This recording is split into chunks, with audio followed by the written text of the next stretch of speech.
It all happens at the same time, right? The deed needs to say what? Survivorship or inheritability? Survivorship. Once it's stated on the deed, then guess what? You can't leave it on the will. Survivorship dictates how the property is going to transfer. Upon your death, it goes on to the other members. Okay? So you can't put it on the will. If there's any component of the pit missing, it technically is a what? Tenancy in common. Matter of fact, if for some reason the deed doesn't say survivorship, Florida's going to treat it as what? Inheritability. And they're going to make it tenancy in common. So you got to make sure you know what you're looking at.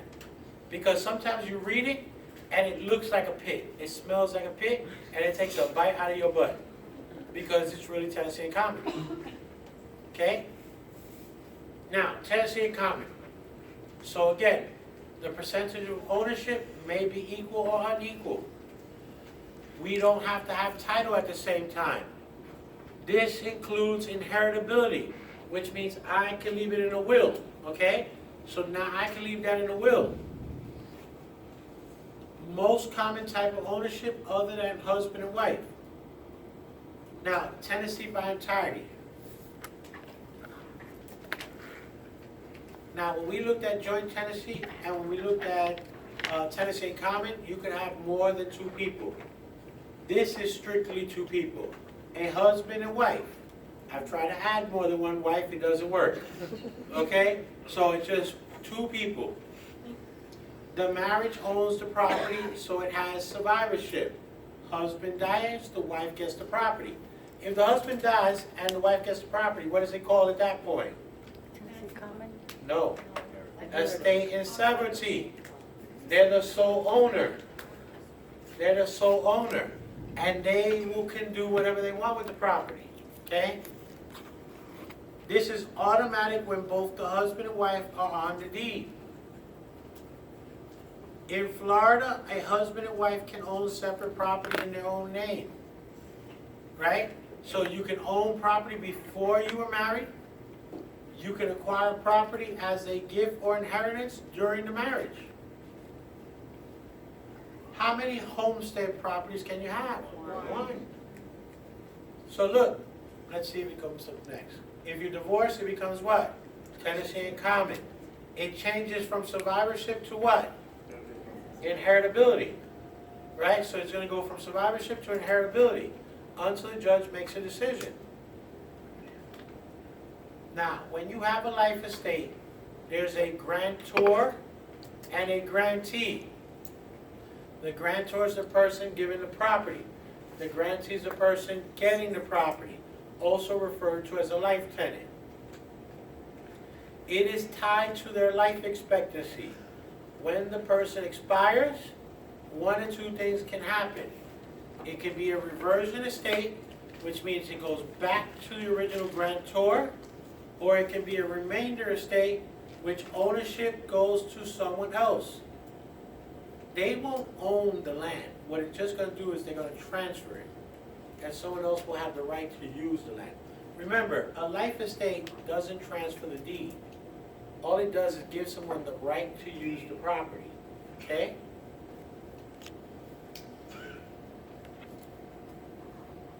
Non-freehold estate. You have tenancy at will, tenancy for years, tenancy for sufferance. Tenancy at will, month to month, week to week. Here, the tenant has lawful possession, period to period. With the proper communication, you can get out of the lease. Tenancy for years, tenant in lawful possession. It has a definite beginning and a definite end date. Tenancy at sufferance. The tenant's not in lawful possession. So they don't have the landlord's permission. They are squatters. Okay? Tenant's a holdover, past lease expiration. Okay? They are a squatter. Now, how does that usually happen? Sometimes you've got a tenant that's living in the apartment. They don't want to renew the lease because they're out there trying to do what? find another property. Either they want to lease something or buy something. If that ever happens, then just convert them from tenancy of sufferance to what? Tenancy at will. And just go month to month. Elective shares. In the state of Florida, we have something called elective share. It protects a surviving spouse from an unfair will. The husband works at night, the wife's at home. The husband meets Maria, little Cuban girl that comes off the boat. Falls in love with Maria. Wills everything over to her. And then she says, I love you. He grabs his chest, has a heart attack. Because no one's ever said he loved him, right? No one ever said they loved him, right? So he's like, wow, boom, dies. Wife's out at the funeral. She's crying, thinking, oh, he's a good man. He worked all his life. He did this and that. He took care of my children, blah, blah, blah. Here comes Maria with her new boyfriend. There's a reading the will. The wife is crying now, not because she wants him back. Well, she wants him back, but she wants to kill him herself this time. Elective share is not automatic. You have to run into the court. Sure, Jamie, I see you moving your head. What? Like, yeah, I want him back to kill him, right? Right? Psycho. Okay, so you're going to run into the court. You're going to file for elective share. You will get 30% of real and personal property. Now, let's just think logically. If you brought the house together, that's called what? Tenancy by entirety. That has survivorship, so he can't will that over, right? If the let's say he owned the property before you did, believe it or not, homestead protects you. And you have a right to that property, especially if there's children. So he can't will that over neither. All you're going to really be doing is fighting for 30% of all other properties. Okay? So once the spouse gets it, she's sole owner, she can do whatever she wants with it. Notice it says elected share overrides will. Okay? Then you have the constitutional homestead. Now, homestead property is exempt from forced sales. Now, most people believe it protects you from all debt. Homestead does not protect you from all debt. I would write that down. Homestead does not protect you from all debt. Okay? It'll protect you from a credit card. It'll protect you from personal loans, personal judgments, against the head of household. But these 5 liens down here are very specific. They can go after you and foreclose your property. The first 2 are superior. Okay, these are government, real estate property taxes. That gets paid before everything else. Special assessment, that gets paid before everything else. This gets paid first, that gets paid second. These 3 are junior liens, and they get paid based on when they were recorded. It's not based on the dollar amount, it's when it was recorded. I also want you to remember that a construction loan is retroactive. Okay, what that means is when the people come to work on the property, let's say it's January 1st, and they don't complete the project to September 1st. Well, they've been working on that property since when? January 1st. So if they have to file that lien is going to be dated when? Not September. They'll go all the way back to January. That's why it's retroactive. That way it'll jump against any other lien prior to that. Okay, it won't jump ahead of these, but it'll jump into anything else. Okay? Now, homestead property rights override a will. So if the property's homestead, you protect it. Okay? And by the way, you can only have one homestead property. Now, in the state of Florida, condominiums, co-ops, and timeshares.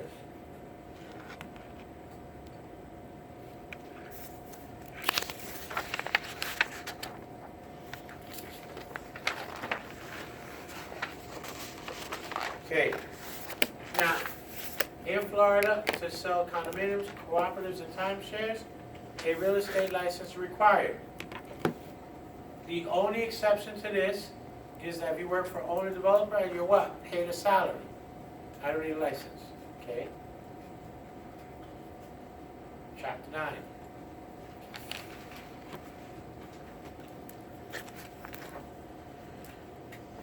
What happened to me? Constructive notice is the best notice. It is recorded publicly.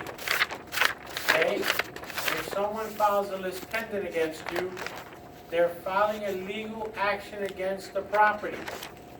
That's a public announcement, letting everybody know that there might be a lien on the property in the future. Okay? It's not a lien. It's basically a lawsuit's been filed against you and the property, which might create a what? Cloud somewhere down the future. Actual notice is actually having possession. You physically have the deed, you have it recorded. People learn about it by reading it, seeing it, or hearing it. Okay, this is the best way. Now, involuntary alienation. Involuntary means not by choice. Alienation means separation of you and your property. Descent and distribution, I'm talking about probate court. Here you died intestate. Okay? If you died intestate, guess what's going to happen? A judge is going to make a decision on your behalf. If you died without a will, that's called escheat. And if you don't have no heirs, if you die without a will and without no heirs, that's called escheat.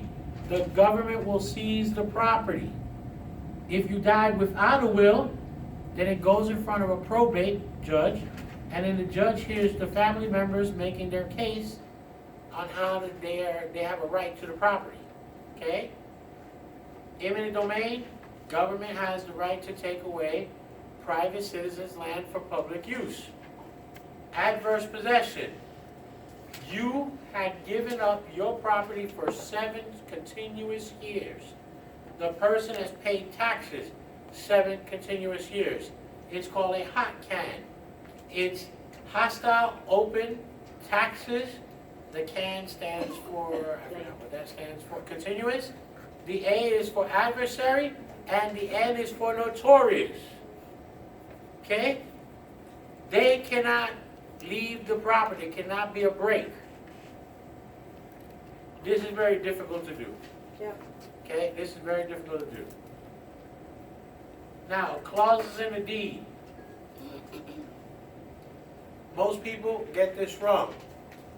Notice what the addendum clause says. The addendum clause basically states it specifies the legal rights being conveyed. It's either fee simple or life estate. Up here, the premise and granting clause basically says what? The name of the parties, the words of conveyance, the consideration, the date of transfer, and the legal description. The one that actually specifies the legal rights being conveyed is which one? The addendum. Make sure you don't drop the ball there. This is the one that specifies the legal rights being conveyed, right? Fee simple, life estate, etc. The premise / granting clause is the only required clause on a deed. The grantee never signs the deed. Only the grantor. The grantee never signs the deed, only the grantor. It needs to be witnessed by 2 people. It needs to then be voluntarily delivered and accepted. If you do it that way, do you have actual notice or constructive notice? You have actual notice. If you notarize it, what they call acknowledge, right?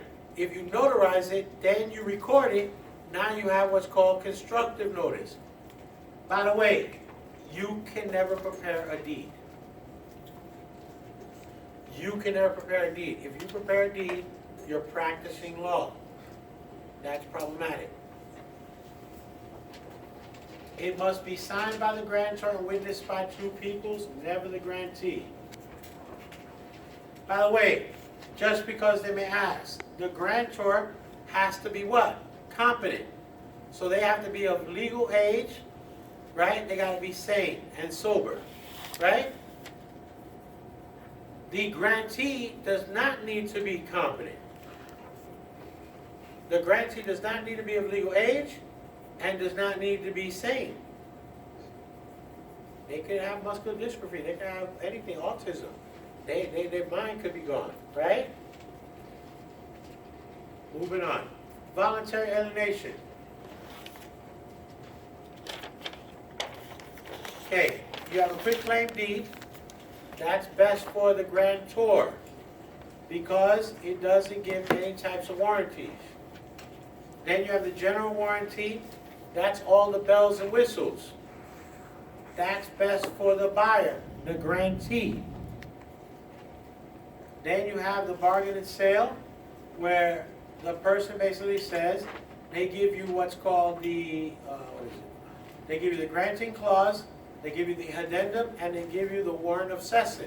The warrant of cession basically says, I promise I have the right to sell the property. But they tell you, we won't defend the title. Same thing here, special warranty. They give you the granting clause, they give you the addendum clause, and then the warrant of cession. The warrant of cession, again, I promise I own the property, right? And I have the right to transfer it. Now here, with the special warranty, I promise to defend the title for the period I owned it. Here I give you no defense. Here I give you only for my time period. In this one, I'm basically promising you I'll defend it no matter what. Now let me make a comment about a warranty. A warranty is only as good as the grantor's ability to do what? Defend it. If they're insolvent, that means they don't have the means, they don't have the money, they can't take care of it, right? Insolvent means you don't have financial resources. If the person is dead, unless you can give them a one-way ticket back from wherever they're at, they ain't gonna be able to defend it. So get title insurance in the real world, and that protects you best, okay? This is best for the grantor, this is best for the grantee.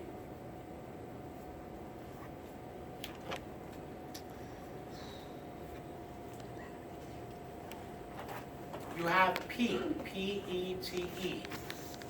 Okay, police power is the right for the government to protect the health, welfare, and safety of its citizens. It does so through health, zoning, and building code. This is the broadest power available. Eminent domain, the right that the government has to take away private land for public use. The citizen cannot refuse to sell. The citizen cannot refuse to sell. They can challenge the monies that are being offered. If they end up in the court, that's called condemnation proceedings. They end up in the court, it's called condemnation proceeding. Real estate taxes done at the local level. Broward County levies it, right? It is split up between Broward, the city you live in, and the school district. Sometimes you need to look at your tax bill because sometimes you have extra things in there. Okay, so they have special districts, they have a bunch of stuff, so you should look at it very carefully. By the way, in the tax bills, it's 3 taxing authorities. That's what it's supposed to. You got the county, the city, and the school. The maximum level for each one is 10 mills. The maximum they can ever charge you is 30 mills. Okay? Escheat means you died without a will, you have no heirs, and the property goes to the state. If you see the word escheat, it doesn't mean probate. Because in probate, you have what? Family. They're challenging the property, right? If you have a gross lease, let me make sure that's everything, okay. You have a gross lease, the landlord receives a gross amount, landlord pays all the expenses, this is your residential lease. If you see a net lease, landlord receives net amount, tenant pays taxes, insurance, and maintenance. They pay the TIM. Usually commercial and industrial. Now, it's not up here, but I would go back and look at the percentage lease. The percentage lease is a retail scenario. Here you pay a fixed amount plus a percentage of the sales. Okay? So here you pay a fixed amount plus a percentage of the sales. And the tenant usually pays the TIM, the tax, insurance, and maintenance. That's gonna be for retail areas.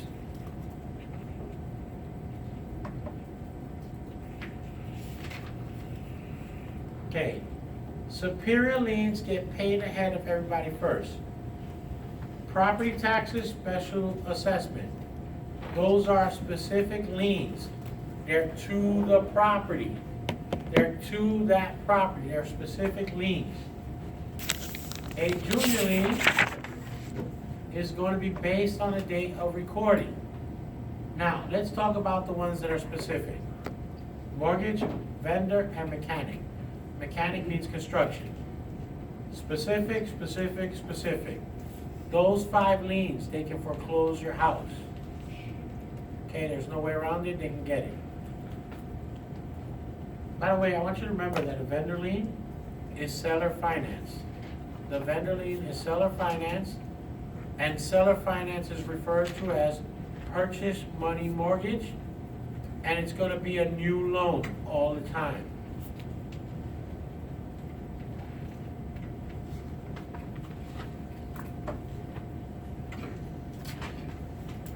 Okay, chapter 10, meets and bounds. Most accurate method of surveying begins at the point of beginning, called a monument. Meets refers to the distance, the bounds refers to the angles of direction, so we're going north or south, and degrees will be towards the east or the west. Okay. Now, let's just look at this very carefully. You're looking for the opposite of north 45 degrees east. The opposite of north is what? South. Never change the degree. That number needs to be the same down here. Opposite degree of east is what? West. So it'll be south, 45 degrees west. Over here, north 45 degrees west. Opposite is south, 45 degrees what? East. This is usually good for a point. Okay, it's low hanging fruit. Okay? So that means you'll have like 69 to go. By the way, just so everybody understand, if you get a 70, is that still a pass? Yes.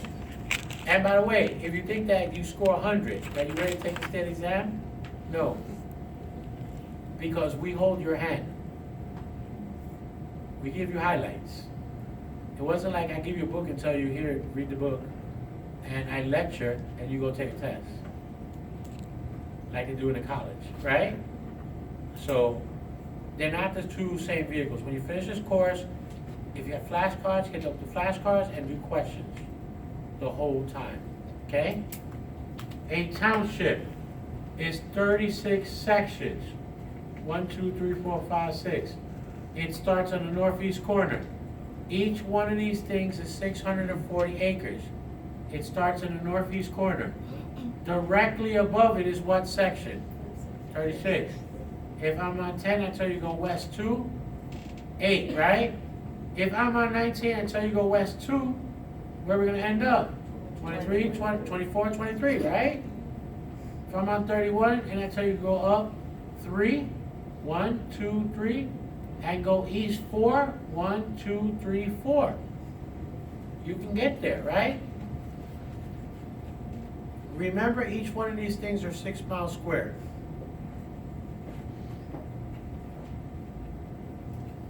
Whenever you see lot and block, I need you to remember it's a subdivision survey system. It's a subdivision survey system. So basically what we do is we subdivide. A subdivision is divided into blocks and lots, used where plat maps have been recorded in public record. So if you see lot and block, I need you to find a subdivision survey system.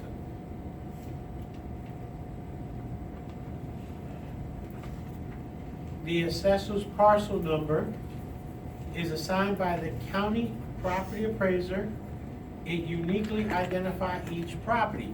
So basically what it did is it gave social security numbers to each property. Assessor parcel number has many names. I want you to remember parcel number as one of the names, right? Measurements you need to know by heart. A township is 6 miles square by 36 square miles, and it contains 36 sections, right? A section is 1 mile square and contains 640 acres. An acre is 43,560. Now, I gave you check equal 24 in your book. Remember that at the top of your page? So here's how I use it. Anytime I see guide meridian and correction lines, and I see 24, it equals what? Check. Right? Because what happens is the earth constantly changes and it shifts. So they have to go out there and they have to do what? They have to recheck everything. And it's done so every 24 square miles. So technically, if you go over here, go back here, what would be every 24 square miles? If this is 6 miles, 6 miles, 6 miles, so right around here, they have to do a check. Right? Because this is 6 miles, 6 miles, 6 miles, 6 miles. So right around here, you do the check.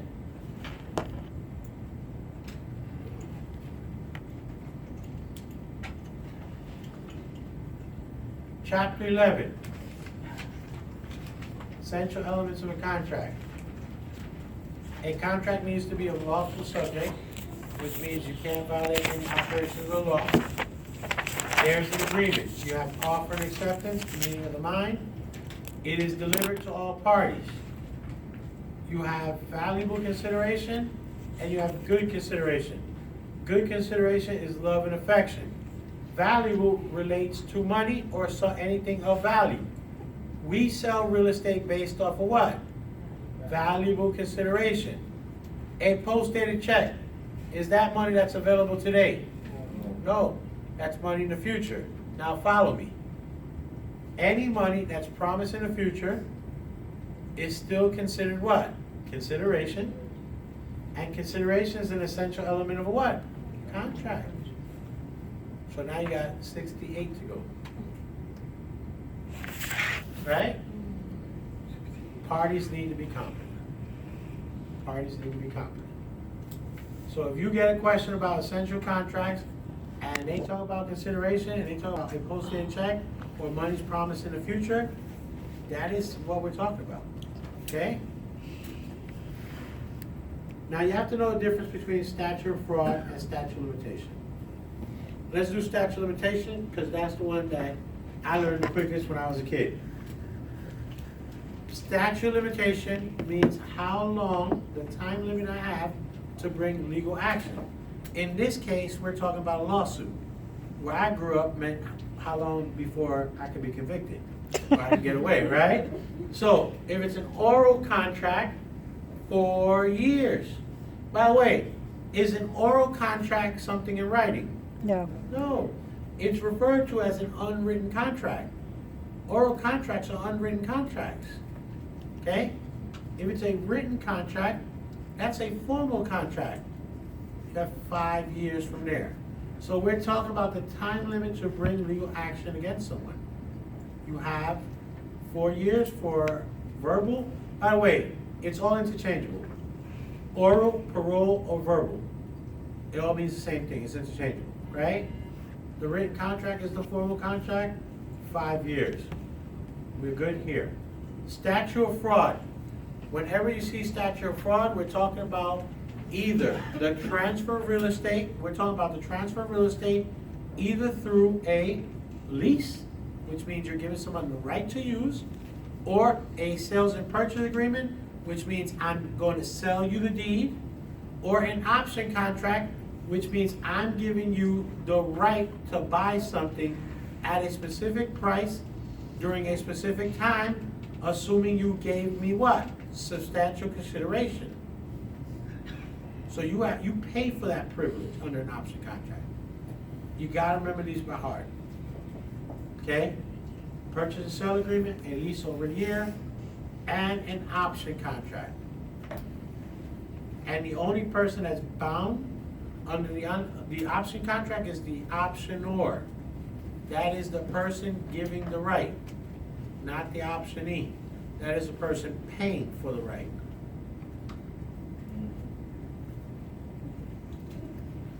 Okay, express contracts means all the terms and conditions are agreed to.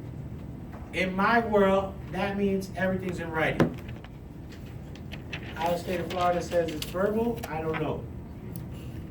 However, an implied contract means all the terms are not stated. It could be implied from the actions of another party. So you're going to infer, which means you're going to assume, based on a behavior, it's a contractual obligation. To eliminate that problem, always do your contracts in writing.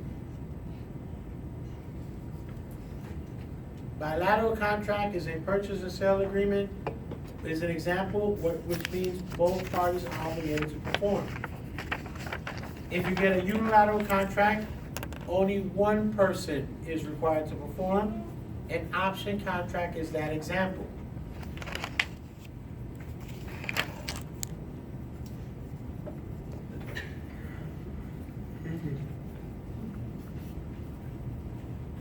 Okay, remedies for breach.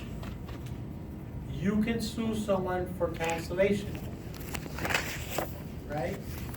So the wrong party may be sued for cancellation. In real estate, you will sue for specific performance.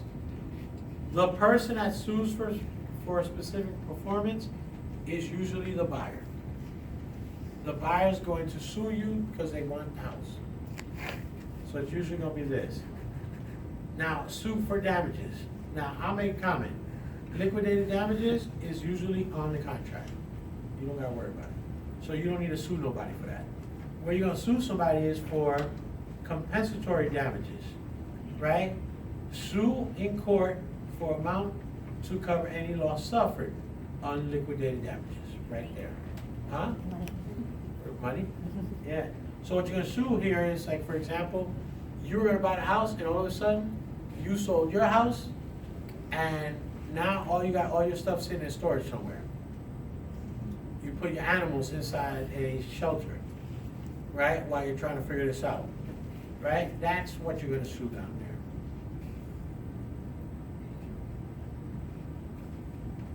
there. Okay, when you assign a contract, there's an assignor, assignee. The party granting the right, the party receiving the right. Assignments can be in the fashions of selling, transferring, or subordinating your rights to someone. Now, I make a comment.